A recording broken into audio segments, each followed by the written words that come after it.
Bismillahirrahmanirrahim. Assalamualaikum warahmatullahi wabarakatuh. Perkenalkan, nama saya Fitri Yohaini dari Prodi PBSD semester 6 STKIP Muhammadiyah Kuningan. Di sini saya akan mempresentasikan materi mengenai gejala psikologi siswa dalam belajar untuk memenuhi salah satu syarat tugas mata kuliah psikologi pendidikan. Langsung saja kepada materinya. Setiap manusia memiliki sisi psikologi masing-masing, di mana sisi psikologi ini berdampak pada perilakunya, atau bisa disebut dengan gejala jiwa. Gejala jiwa yang ada pada diri manusia akan mempengaruhi perilakunya. Tidak terlepas dari dunia pendidikan, yaitu ada pendidik dan juga peserta didik.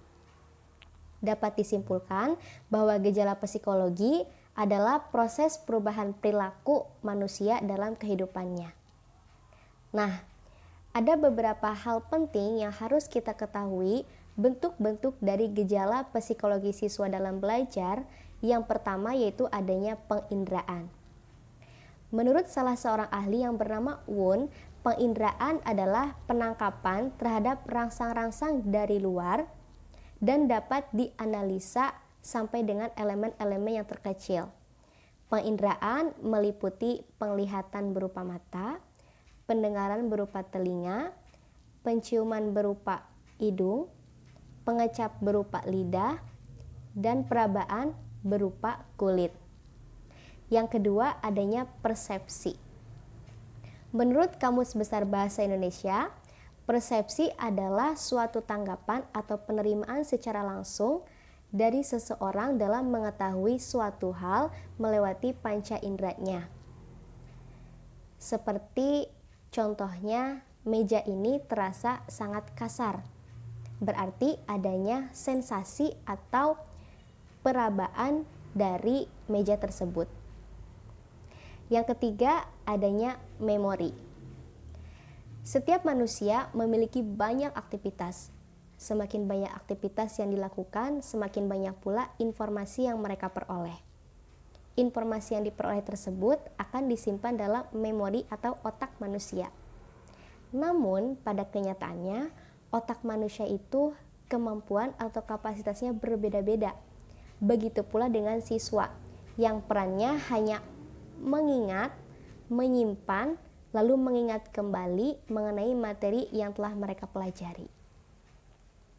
Memori adalah sebuah penyimpanan informasi yang kebutuhannya sesuai dengan individu yang bersangkutan.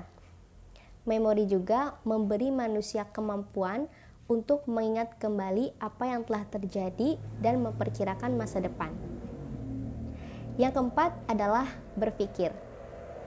Secara umum, menurut Buchenski dan juga Suryo Sumantri, berpikir itu adalah berkembangnya ide dan konsep yang ada pada diri manusia. Dari gambar tersebut, dari pengertian tersebut dapat kita lihat, dapat kita gambarkan bahwa berpikir itu merupakan proses psikologi yang melalui beberapa tahapan. Yang pertama adanya pembentukan pengertian, yang kedua adanya penjalinan pengertian, dan yang ketiga terakhir yaitu adanya penarikan kesimpulan. Dan yang kelima adanya intelijensi. Apa yang dimaksud dengan intelijensi? Secara umum, intelijensi adalah kemampuan berpikir. Nah, setelah kita membahas mengenai berpikir, ada sangkut pautnya dengan intelijensi. Menurut William Stern, intelijensi itu adalah kesanggupan jiwa dalam menghadapi ataupun menerima situasi-situasi yang baru. Sedangkan menurut V. His, intelijensi adalah sifat kecerdasan jiwa. Jadi dapat disimpulkan dari dua pengertian para ahli tersebut, intelijensi adalah kemampuan berpikir yang menyebabkan kita bisa menyesuaikan diri dengan lingkungan belajar dan berpikir secara abstrak. Intelijensi juga dapat mempengaruhi kemampuan belajar seseorang. Nah, yang terakhir yaitu adanya emosi dan juga motivasi. Apa yang dimaksud dengan emosi? Emosi menurut salah satu para ahli yaitu Daniel Goleman, seorang pakar kecerdasan emosional, mengungkapkan bahwa emosi itu adalah gejolak atau rasa yang terjadi dalam hati karena adanya rangsangan dari luar yang diberikan pada saat kita dalam keadaan mental yang hebat. Emosi juga dapat diartikan sebagai reaksi kita terhadap seseorang ataupun kejadian.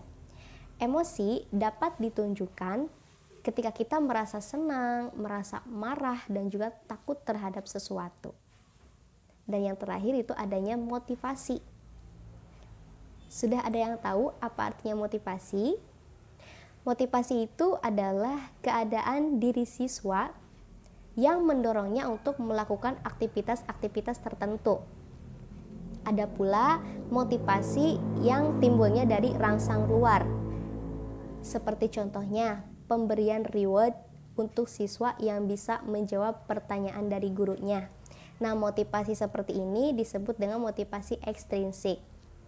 Ada pula motivasi yang timbul dari diri siswa itu sendiri. Misalnya, seorang siswa yang rajin membaca karena ia menekuni salah satu bidang pelajaran tertentu. Nah, motivasi seperti ini itu disebut dengan motivasi intrinsik karena terjadi dalam diri siswa itu sendiri. Nah, alhamdulillah materi telah selesai disampaikan. Kurang lebihnya mohon maaf. Semoga ada manfaatnya bagi kita semua. Amin ya rabbal alamin. Ditutup, billahi taufiq wal hidayah. Wassalamualaikum warahmatullahi wabarakatuh.